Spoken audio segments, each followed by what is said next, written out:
მნიშვნელოვან საკითხებზე გაქვთ სტრიმი, როგორც ყოველთვის საჭიროებო საკითხებს განიხილავთ.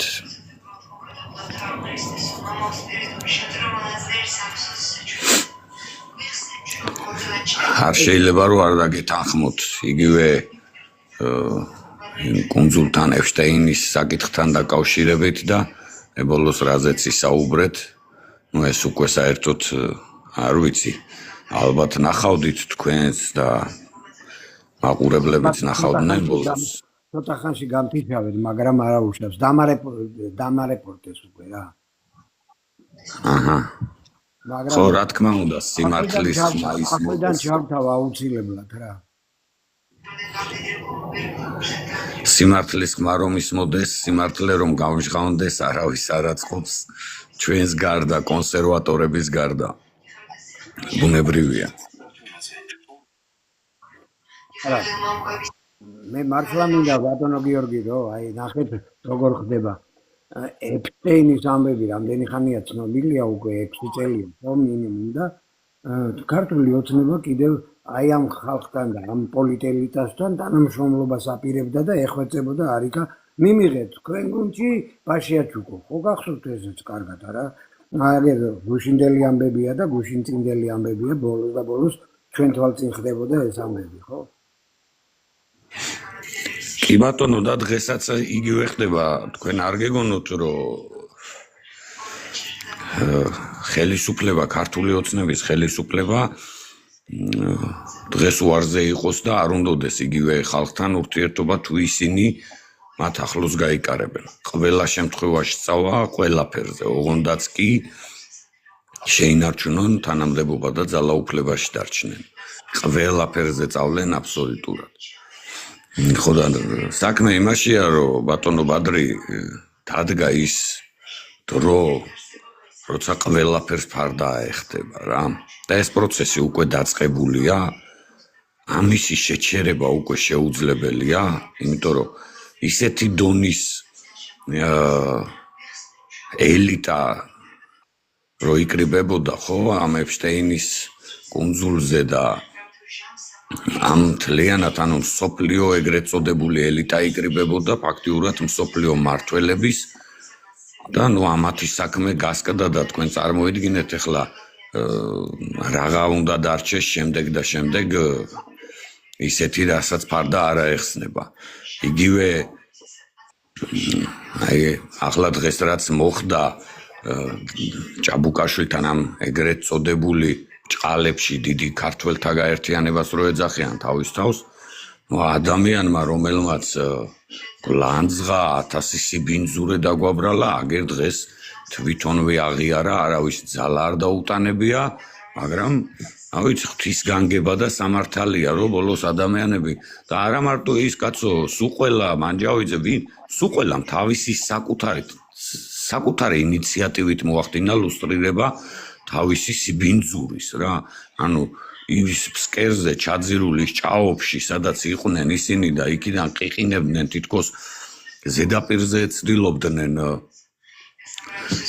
დარჩენას პოლიტიკური და ამას ძალიან ისეთი ეროვნული და პატრიოტიზმის სახელით აკეთებდნენ სინამდვილეში ყველამ გამოავლინა თავისი თავი ну მოდით აი მარტივად ვიტყვი ახლა მე ხო ადამიანი ყვება ასეთ რამეს რომ ჩვენთან მოვიდაო 4 კაცი ვიჯექითო ჩამოთვალა გიორხელიძე და კიდევ 2 სხვა ვერ დავიმახსოვრე იმ ადამიანების სახელი ნუ არც არის ჩემთვის სიმართლე გითხრათ მაინც საინტერესო ნუ გიორხელიძე ვიცი ეს პიროვნება და ამიტომ უფრო დამამახსოვრდა ვიჯექით 4 კაციო მოვიდნენ 2-ნიო ქართული ოცნების იდეოლოგებიო და უკვირდით ყოველ სიტყვას რეები აქვს ნათქვამი ძალიან მნიშვნელოვანი ამბავია ქართული ოცნების იდეოლოგებიო და გვითხრეს ასეთი რამეო რომ ნახეთ 2 რამეს ამბობს ერთს ამბობს რომ ბიძინა ივანიშვილი აფინანსებდათ მილიონი ლარითო და მერე ამბობს რომ მოსკოვიდან აფინანსებდნენო მერე ისევ ამბობს რომ ბიძინა ივანიშვილი აფინანსებდაო ნახეთ აქ რამხელა ცდომილებაა უკვე. აი პირდაპირ ჩანს რომ აშკარად ყუვილია, ხო? ბიძინა ივანიშვილი მოსკოვიდან ვერ დააფინანსებს საქართველოშია. ანუ ისიც არ იცოდა რეალურად, საიდან ფინანსდებოდა, ნორმალურად ვერც კი ჩამოაყალიბეს ამ ხალხმა ბრალდება. კარგით. და ეს 4 კაცი უსმენს, არც ერთს არ ეყო იმის კაცობა, რომ ეთქვა კაცო.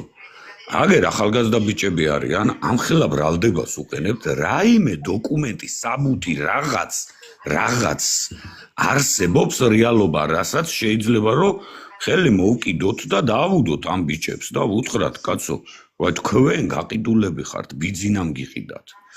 არც ერთს არ ეყო ამხელა კაცებს, არც ერთს ამისი კაცობა არ ეყო. და ამ ცილის წამებას შემდეგ ავცელებენ. ნახეთ, კაი, ვიღაც მოვიდა სუსის თუ კუდის დავალებით, რა ვიცი, მიშას თუ ბიძინას დავალებით მნიშვნელობა არ აქვს, მოიტანა ცილისმწამებლური ყალბი ინფორმაცია და სუსის აგენტია, ხო, პირობითად. აგენტია ყოველ შემთხვევაში, ეს არ არის რეალური პიროვნება. შემდეგ გამოჩნდება და თვითონვე ამბობს ამას. და შემდეგ ამ ყალბ ინფორმაციას ავცელებ შენ. ერთი რო ვაჟკაცობა არ გეყო და მამტკიცებელი საბუთი მოგეთხოვა და მეორეა რომ ამ ყალბ ცილისმწამებლურ ინფორმაციას ავცელებ უკვე შენც. და ეს ყველაზე დიდი უზნეობა და დიდი არაკაცობაა. ქართულად, კაცურად, აი ზუსტად აი ასე იხსნება, ყველაზე დიდი არაკაცობაა, რაც მაგათ ჩაიდინეს. შემდეგ ვაგრძელებ. შემდეგ ჩხუბობს რაზე? ბიძინა ივანიშვილი გაფინანსებდათო? შემდეგ თქვენ გეგონათ რომ სახელმწიფოს ბერკეტების ხელში აღება მართვა შეგეძლოთო, თქვენ თვითონ დაიწყეთ სირბილი აკეთიკით, ბიძინას უღალატეთ, თქვენ სამშობლოს მოღალატეებოვო. დაუკვირდით. ლუსტრაცია ეს. თვით ლუსტრაცია პირდაპირ ღიად, ბიძინას უღალატეთ, თქვენ სამშობლოს მოღალატეებოვო. და აი ამ ყველაფრის მერე ლანძღვაგინების შემდეგ, როცა მტკიცებულებით ფორმაში გაავრცელა ეს, რომ ჩვენ გაყიდულები ვიყავით, თურმე მილიონერები გამხდარ ვართ და ხალხი რამდენი მოატყუა და დაარწმუნა, ხო? ეს ფაქტია, რამდენ შეეპარა ეჭვი და ამ ყველაფრის შემდეგ აი სად არის უკვე უფლის სამართალი, რომ არავის დაუძალებია, მაგრამ თვითონ აღიარა, რომ მასთან მივიდა სოსო მანჯავიძე, რომელიც არის ერთი ჩვეულებრივი გაყიდული, სულ გაყიდული აგენტი, მივიდა სოსო მანჯავიძე და იმისი ნალაპარაკები დაგვაბრალა. და ამ დროს თვითონ დაირივნენ, რაღაც ვერ გაიყვეს, ალბათ ის ვერ გაიყვეს, რითაც აფინანსებდნენ მაგათ. ალბათ სოსო მანჯავიძემ როგორც პატრიოტთა ალიანსიდან მოკრისა ფული ეთყობა, მაგათაც მოუკრისა წილი. და ალბათ, არ ვიცი, მე ამას მტკიცებით ფორმატში ვერ ვიტყვი, მაგრამ მაგ ხალხისგან ეგ მოსალოდნელია. იმიტომ რომ ერთხელ ქნა მანჯავიძემ უკვე. ხო და აი ამ ყველაფრის გამო დაუპირისპირდნენ ერთმანეთს და აღიარა ყველაფერი. ეს არის უფლის სამართალი და აი მაგათი არაკაცობა ამის შემდეგ თუ კიდე ვინმე დარჩება საქართველოში, ვინც მაგათ მოусმენს, მაგათ პატიოსნებაზე ამოიღებს ხმას, მაგას ერთადერთი რამ ჰქვია არაკაცი და ის ჰქვია, რასაც უბრალოდ პირდაპირ ეთერში ვერ ვიტყვი და ვერ გავიმეორებ. არაკაცობა და დიდი მამაძაღლობა ჰქვია, უბრალოდ პინძურ სიტყვას არ ვიტყვი, არა და ეკუთვნით, ასე ჰქვია ქართულად. მე ჩავერთვები ერთი თუთი შეგაწყვეტინებ, ბატონო გიორგი, ნახეთ რა ხდება.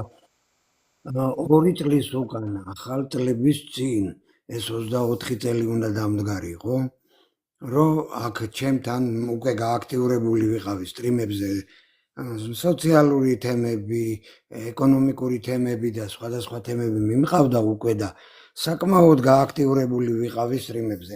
ბოდიში ხანდახან უნდა შევიცვალო ადგილი, რომ დიდხანს ვერ ვზივარ ერთ ადგილას, მაგრამ არა უშავს. ხო და მაშინ მელაპარაკებოდნენ მე რამდენიმე ადამიანზე. მათ შორის ეხლა გვარების სახელები აღარც მეშინია კი არა, აღარც ვერიდები მაგათ სახელების გვარების სოსო მანჯავიძეზე, იმაზე რა ქვია, გიორხელიძეზე.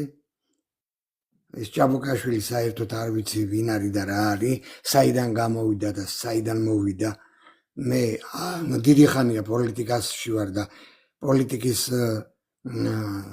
მიმართულებით ბევრი საქმეები მიკეთებია და გეუბნებით, აი მე ბევრი ადამიანი არ მწმინახია, არც 12 წლამდე და არც მე კიდევ და აი უცბად შემოაგდებენ ხოლმე. მე კიდევ სხვადასხვა ადამიანები იყვნენ, რომლებზეც მე მელაპარაკებოდნენ, რომ ბადრი მოიწვიეს, აი ეს ეკონომისტია, კარგი, ეს კარგი პოლიტიკოსია, ამან